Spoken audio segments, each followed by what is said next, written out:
We don't know what's in the Mueller report. We only know the brief interpretation offered by Bill Barr.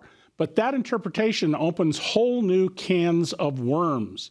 The standard here should not be beyond a reasonable doubt. That's the criminal standard. The standard is the constitutional requirements, which are faithful execution of the office and high crimes and misdemeanors, which doesn't require any criminal offense of any kind, as the 18 impeachment proceedings we've had in this country have established beyond a doubt. We need to see the full report. We need to have Mueller's testimony. We need to know what it was that Mueller learned about such matters as Jared Kushner asking to use secret Russian diplomatic communications gear to contact the Kremlin without the knowledge of American intelligence, something the Russians made available to us to know by the way they transmitted a cable, knowing it would be read by intelligence agencies.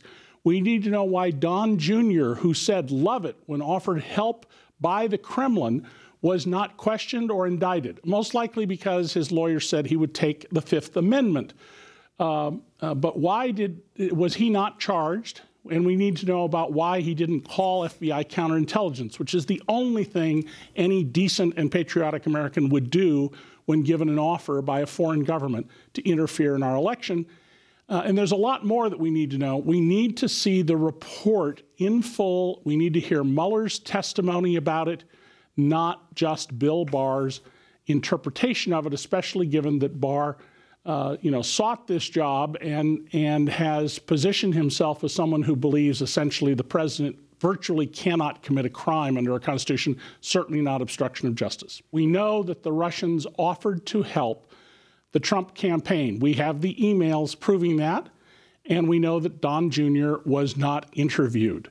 We know, as a matter of fact, unless the Russians fabricated the cable, in which case you would have expected denials from the Trump camp, that Jared Kushner sought to use the communications gear of the Russian diplomats, and that they put their cable on this out in a way knowing it would be intercepted.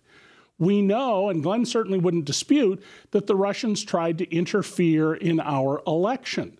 Now, all of these facts are fundamental to what matters here. And the issue that matters is this began as a counterintelligence investigation, not a criminal investigation.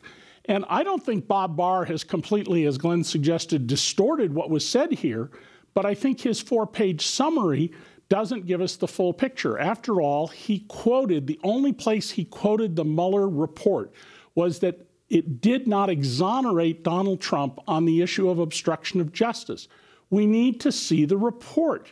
And we can't draw the kind of conclusions that Glenn is drawing without actually seeing the document. There's a lot of gray area here, and the standard for the conduct of the president is not the standard of criminal liability. And just one other point. Let's remember that Donald Trump, who studied at the foot of Roy Cohn, as a young man beat 4 grand jury investigations. He escaped scrutiny for his role in the international drug trafficking of Joseph Wexelbaum, whom he wrote a letter saying he was a stand-up guy who shouldn't be punished, and engaged in behavior that made no sense unless the two of them were in the business together. That Trump has a long and thoroughly documented history of lying, of filing false reports, of cheating on his taxes, having been tried twice for income tax fraud and lost both of those cases. They were civil cases, but lost both.